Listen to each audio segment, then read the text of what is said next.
години да упатаме еден апел до сите граѓани кои бараат работа. Да не чекаат повеќе, да аплицираат за мерките и да ја зграбат оваа шанса која се отвара за сите. Лично како и премиерот ќе ги охрабрам сите млади луѓе да ги препознаат, да искористат пред се мерката каде што се детерминирани 6 од нешто помалку 20 милиони евра колку што е вкупната мерка, значи тадови 30% од таа мерка, од сите мерки се определени значи во делот на самовработувањето. Слушавме и младите, и слушавме и бизнис. Сметам дека навистина е важно да за овој оперативен план дискутираме и го најавиме вака јавно, транспарентно. До развојни партнери во нашата држава, кои што сакаат да помогнат. Почитувани граѓани, почитувани представници на медиумите, благодарам за интересот на медиумите за следење на ваков настан. За владата на Република Северна Македонија е исклучително значење, заради тоа што се работи за оперативниот план за вработување на Република Северна Македонија, нешто кое што е топ приоритет за сите граѓани, за пред се за младите луѓе, за барањето начин како да се дојде до работно место, како да се дојде до преквалификација и тренинг и како да се овозможи секако перспективи овде во нашата земја. Оперативниот план кој што денеска ќе го представиме во вредност од 1 милиарда и 100 милиони денари, највисок досега во историјата на нашата земја, каде што директно претходната година ги даде резултатите, ги увидовме самите слабости кои што се веќе коригирани и дават дополнителна можност за отварање на нови работни места. Преку овој оперативен план е реализирана и младинската гаранција за минатата година само во 3 пилот општини, каде што се вработени повеќе од 1800 млади луѓе, а корисници на овој оперативен план и младинската гаранција биле повеќе од 5200 пред се млади луѓе кои што направиле своја преквалификација, тренинг и лесно нашле своја работа. Преку оперативниот план овозможуваме дефинитивно полесно изнаоѓање на работа на граѓаните во Република Северна Македонија, а преку овој оперативен план директно и помагаме на лицата од ранливите категории, лицата со посебни потреби, во нивното изнаоѓање на трајно решение околу обезбедување на нивни приходи. Јас верувам дека ваквите механизми и мерки ќе дадат резултат во искоренување или во борбата која што имаме против невработеноста во нашата земја.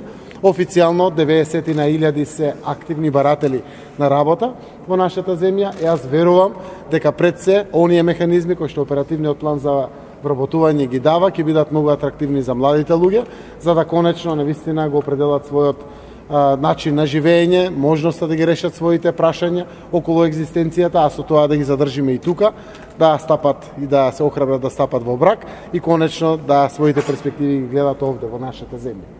Благодарам. Сакам да прашам, колку очекувате да се намали невработеноста преку овој оперативен план? Прво прашање и второ, сакам да прашам поврзано е некако.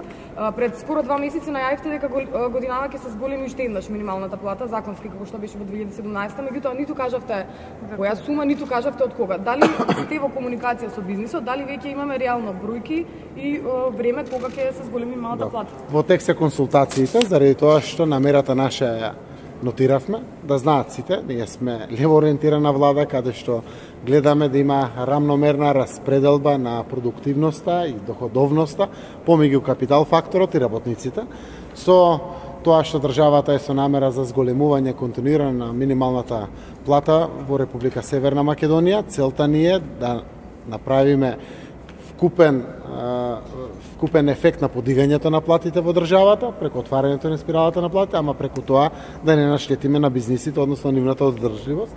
Знаете дека и минатата година прво интервениравме од буџетот, после интервениравме дополнително со покривање на 20 до 30% од расходите кои што се јавија како отварање на спиралата на покачувањето на платите. После сите консултации кои што труд и социјална политика и финансии ги направат со здруженијата на работодавачи, со кластерите во државата, пред се мислам на текстилната и кожарската индустрија, заради тоа што таму е највисокиот и директен импакт, ќе ги соопштиме сите параметри, бројки која ќе биде покачувањето на минималната плата. Имате ли известност дали ќе биде до крајот на година? Да, оваа година ќе се случи. Ние сакаме да го направиме тоа пролет. Сакам уште да го прашам, вице-премиерот имаше информација дека дојде експертот од Германија што го прати канцеларката Меркел. Кои се првичните информации? Сте разговарале, плановите, што ќе работи тука? Да. Да, денеска е прв работен ден на советникот на канцеларката Меркел во кабинетот на премиерот, односно во владата. Имавме првичен состанок, утрово во 8:30 часот, ги разгледавме сите околности во Република Македонија од економски аспект. Значи ги разгледавме областите каде што ќе работиме заеднички со консултантот.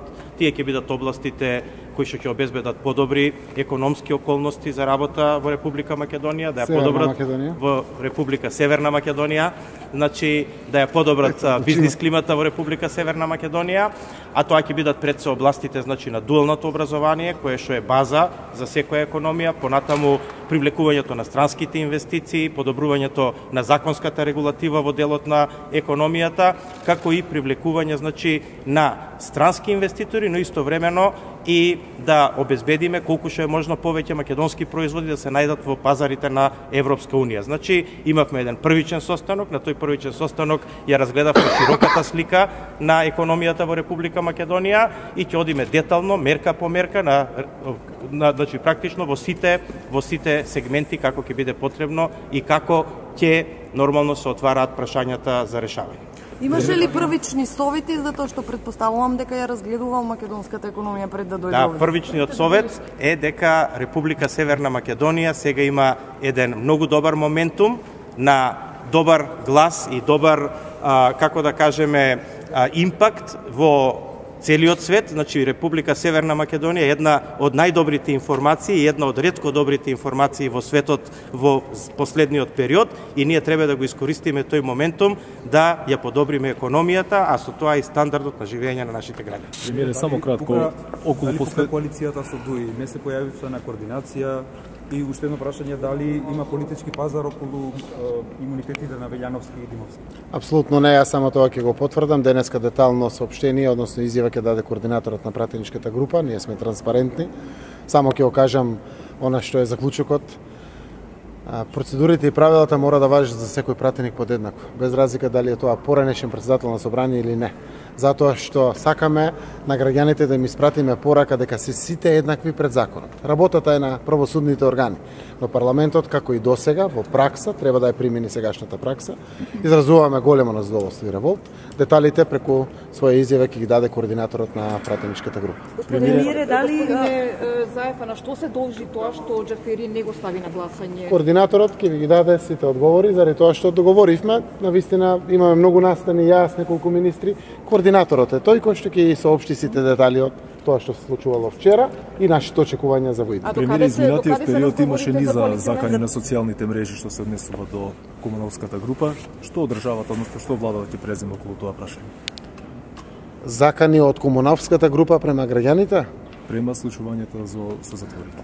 Значи јас го прочитав тоа што беше лиферувано како изјавали, не знам како беше, како пост на Facebook од еден од луѓето кои што се таму, државата ќе си преземе сите ингеренции, секако заради тоа што се работи за лишени од слобода, кои што имат пресуди, тие се во позатворите во Република Северна Македонија, секако тоа е аларм за институциите да бидат уште повнимателни околу самото управување со луѓето кои што се внатре на издржување на своите казни, како и за притворените лица. Каде се преговорите за председателскиот кандидат, дали можеби последните случувања ќе влијат врз преговорите за консензуален кандидат? Требаше уште минатата недела. И каква е состојбата во коалицијата?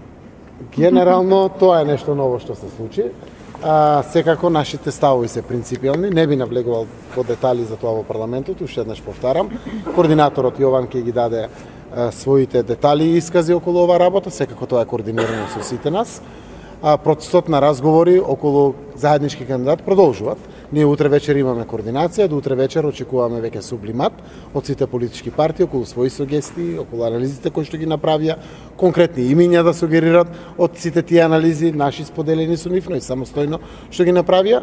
Утре вечер прв пат Социјалдемократскиот сојуз на Македонија почнува да одлучува на база на сите тие анализи кои што ги имаме и собствени и сугестии од партнерите со кои што сакаме заедно да застанеме за заеднички кандидат. Каква ви е оценката за коалициониот, односите за коалициониот партнер? Значи, еве вака, имаме преважни работи за пред нас, кои што се важни за државата и за граѓаните. Една од тие преважни работи е можноста да се застане за заеднички кандидат. И заради едно општество за сите, и заради идената на нашата земја, заедничка Република Северна Македонија, и заради специфичноста на моментот, кога отворивме едно ново поглавје, без билатерални проблеми, наместо да се сите фокусираме и димензионираме во максимализација на ефектите кои што ќе ги почувствуваат граѓаните, овие слични слабости на функционирање кои што произлегуваат, веројатно се наши секојдневие, ќе ги решаваме, но не треба во никој случај да ги загрозат глобалните процеси кои што се важни за сите граѓани, за државата, а со самото тоа се важни и за нас политичките партии. Всушност, јас очекувам овој процес да продолжи во континуитет, за станувањето за заедничка личност, за кандидат за председател, односно за човек кој што ќе биде идниот председател на Република Северна Македонија. Премиере, кратко уште околу вработувањата последните што беа во државните институции, колку се задоволни од она што досега е спроведено? Значи, од она што досега е спроведено во делот на откажување на луѓе, јас го следам целиот овој процес и секој ќе дадам своја оценка. Моја беше да мотивирам етички однос на сите функционери во владата, во парламентот и по другите државни институции, затоа што ние мораме да бидеме честни према нашиот однос према граѓаните. Внимателно мораме да ги слушаме сите реакции на граѓаните, но при тоа уште еднаш укажувам да не се претераме, затоа што граѓаните имаат право на заснување на работен однос овде во својата земја. Ако тоа стане преизнасилено, прегорко чувството кога реагираат граѓаните, тогаш треба да закочиме и да направиме чекор назад и да се коригираме. Јас очекувам дека тоа ќе го следат сите. Тоа не значи дека не требат луѓе кои што се членови на семејството да барат работа овде во нашата земја. Но дури тоа кога се случува, тоа мора да биде на исклучително транспарентен начин, по пат на компетативност и слично, и да се стави црвена линија до каде е тоа дозволиво, до каде не е дозволиво, затоа што еве да претпоставиме обичен граѓанин завршил високо образование, веројатно и магистрирал и се обидува. И ќе слушне некој член на семејството на функционер, изгубил шансата.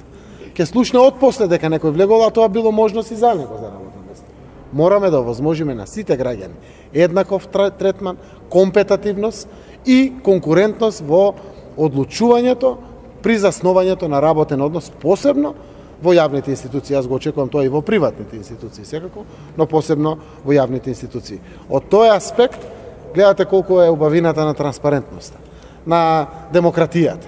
Стигаат сите информации до секаде. Општеството може да се коригира и треба да се коригираме, затоа што на крајот целта е на вистина да овозможиме фер шанса за сите граѓани подеднакво во нашата земја.